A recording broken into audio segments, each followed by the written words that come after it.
சத்து மாவில் புட்டு செஞ்சு பார்த்துருக்கீங்களா? சத்து மாவு புட்டு வச்சாச்சு. இங்கே பாருங்கள், ப்ளஸ்ஸு கொழுக்கட்டை.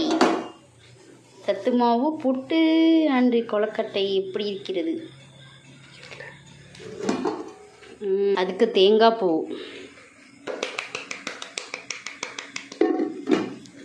இப்படி வந்து எடுத்து வச்சுக்கணும். எடுத்து வச்சுட்டு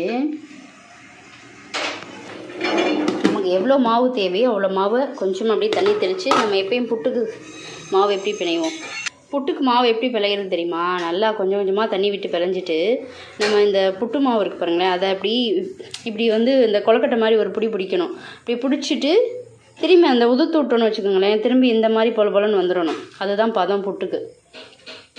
அது மாதிரி இது நான் வந்து கொழுக்கட்டை அப்புறம் புட்டு ரெண்டுலேயுமே சத்து மாவில் பண்ணியிருக்கேன். கொழுக்கட்டையும் புட்டும்.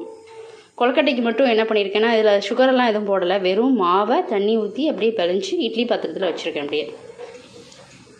இப்போ என்னென்னா, இந்த கொழுக்கட்டைக்கு மட்டும் என்ன பண்ணியிருக்கேன்னா, தேங்காய் பூவை போட்டு கொஞ்சம் மிக்ஸ் பண்ணி அதில் அப்படியே கொழுக்கட்டை பிடிச்சி அப்படியே வச்சுருக்கேன். ஆனால் புட்டுக்கு வந்து அப்படி கிடையாது. புட்டு நம்ம தனியாக எடுத்துக்கிட்டு ரெண்டையுமே ஒரே பாத்திரத்துலேயே வச்சுக்கலாம், நல்லாயிருக்கும். புட்டுக்கு வந்து இப்போ நம்ம புட்டை வந்து தனியாக எடுத்துக்கலாம். இப்போ என்ன பண்ணலான்னா,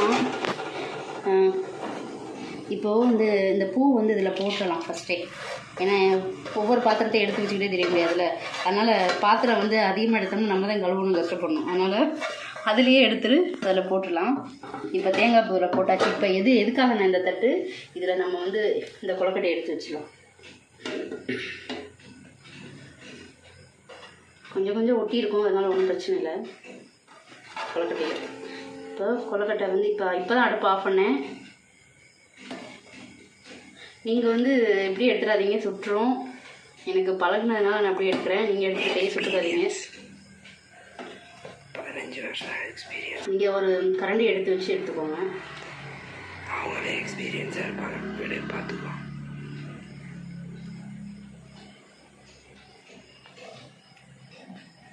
இப்போ எல்லா கொழுக்கட்டையும் எடுத்தாச்சு பாருங்கள்.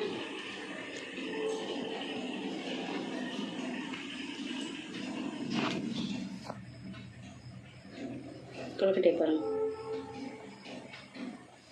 இப்போ எல்லா கொழுக்கட்டையும் எடுத்தாச்சு. இப்போ கொழுக்கட்டை என்ன பண்ணலான்னா, இந்த இடத்துல வச்சுக்கலாம். ஒரு இடத்துல வந்து சேஃபாக வச்சுக்கலாம். இப்போ என்ன பண்ணுறோன்னா, இப்போ வந்து புட்டை வந்து இந்த பாருங்கள் கரண்டி யூஸ் பண்ணி கொஞ்சம் கொஞ்சமாக எடுத்துக்கலாம். நான் வந்து இட்லி நம்ம எப்பயும் நார்மலாக செய்வோம் பார்த்தீங்களா, அந்த பாத்திரத்தில் தான் வைப்பேன். மேல் மூடி இருக்குல்ல, இட்லி பாத்திரம் மேல் மூடி, அதுலேயே வச்சுக்கிறது.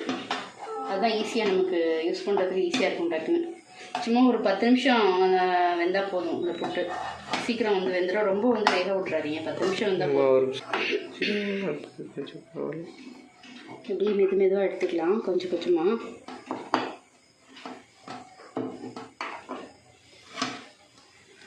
இப்போ என்ன பண்ணலான்னா, அப்படியே நம்ம இட்லி பாத்திரத்தோட அந்த இதில் தானே வச்சுருக்கோம். ஸோ அப்படி சுடுது. இப்போ இந்த துணியை பார்த்துக்கலாம், அப்படியே எடுத்துக்கலாம். இதில் ஓட்டை இருக்குது, நடுவில் ஓட்டை இல்லைன்னு வச்சுக்கோங்களேன், அப்படியே எடுத்துடலாம். அதில் கொஞ்சம் ஓட்டை இருக்குது, இருந்தாலும் பரவாயில்ல. இப்படி எடுத்து இங்கே பாருங்க, எப்படியே துணியோடு எடுத்து இதில் அப்படியே வந்து கொட்டிடலாம். இப்படி துணி எடுத்து இதில் இப்படி நம்ம கொட்டிக்கலாம். இது ஈஸியாக இருக்கும். கொஞ்சம் கொஞ்சமாக வெயிட் இருக்கிறது கொஞ்சம் எடுத்துட்டு, அதுக்கப்புறம் பேலன்ஸ் வந்து நம்ம கரண்டியில் அள்ள முடியாது இருக்குது பாருங்கள், அதை தான் வந்து நம்ம இப்படி எடுத்துக்கணும். ஆரம்பத்தில் இப்படி தூக்கணுன்னா எல்லாமே கொட்டிடும். ஓகே, நம்ம இப்போ வந்து என்ன பண்ணலான்னா, சத்து மாவு பார்த்திங்கன்னா ஆல்ரெடி வந்து இனிப்பு இருக்கும்ல, உங்களுக்கு தேவைன்னா இன்னும் கொஞ்சம் இனிப்பு போட்டுக்கோங்க. எங்களுக்கு வந்து மேக்ஸிமம் இதில் இருக்கிற இனிப்பே போதும். இதுவே ஆல்ரெடி இனிப்பாக தான் இருக்கும். சத்து மாவே ஆல்ரெடி இனிப்பாக தானே இருக்கும். ஸோ நமக்கு வந்து சுகர் போகணுன்னு அவசியம் இல்லை. தேவைப்பட்டால் நாட்டு சர்க்கரை இல்லாட்டா வெல்லம் போட்டுக்கோங்க. சீனி போட்டுறாதீங்க, சீனி நல்லாவே இருக்காது.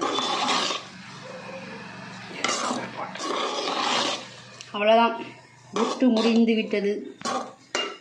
நீங்களும் வீட்டில் ட்ரை பண்ணி பாருங்கள். சின்ன பசங்களுக்குலாம் ரொம்ப பிடிக்கும், எங்கள் வீட்டு ஆளுங்களுக்குலாம் ரொம்ப பிடிக்கும்.